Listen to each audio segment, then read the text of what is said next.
ลฮัลโหลแจ็คพายุใส่ยุ่งงานก่อนเลยออกมาหาเขาได้โบได้ไปหาใส่ละยี่โบนที่เขาเคยมางานวินกันโอเคเดี๋ยวเอาไปหาซะ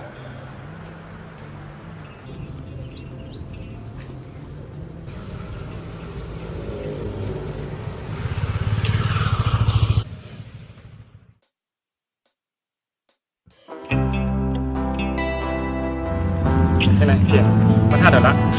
แจ็คเขามีสิบอกเขาว่าเรื่องของเขามันก็จะเป็นแบบนั้นเขาเลิกกันเนาะ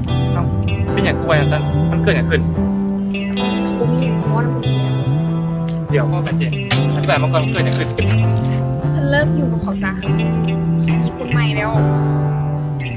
เดี๋ยวพ่อมัน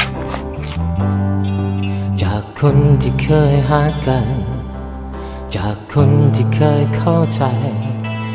จากคนที่เคยห่วงใยจากคนที่เคยอยู่ข้างกันจากคนที่เคยบอกห่างกันอยู่ทุกวัน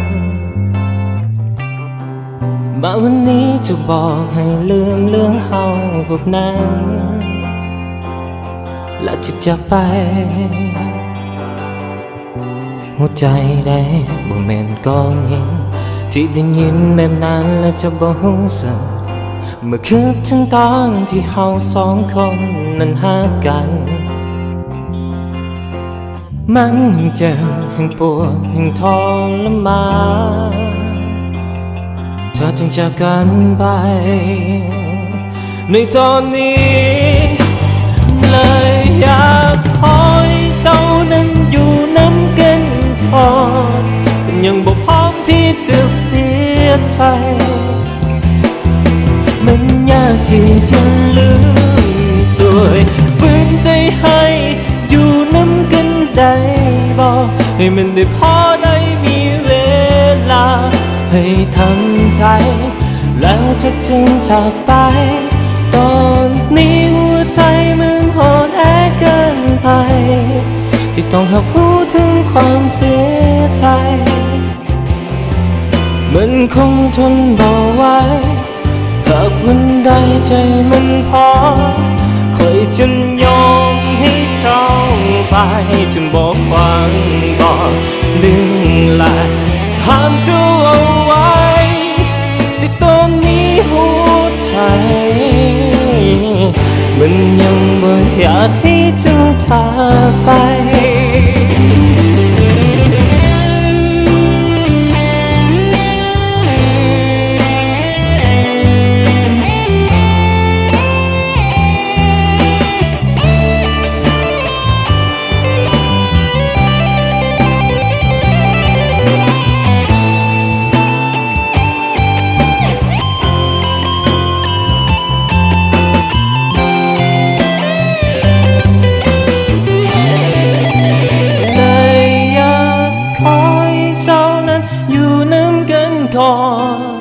เพื่อยังบ่พร้อมที่จะเสียใจ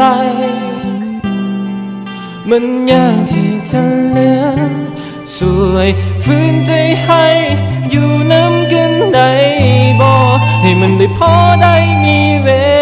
ลาให้ทำใจแล้วจะจึงจากไปตอนนี้หัวใจมันอ่อนแอเกินไปที่ต้องรับรู้ถึงความเสียใจ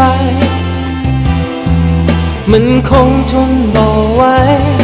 หากวันใดใจมันพอคอยจะยอมให้เจ้าไปจะบอกขวางบ่ดึงแลห้ามเจ้าเอาไว้แต่ตอนนี้หัวใจ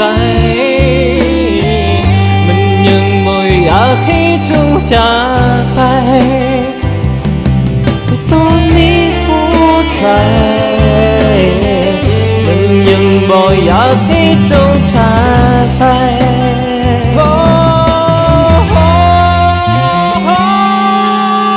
แต่ตอนนี้หัวใจมันยังบ่พร้อมให้เจ้าจากไป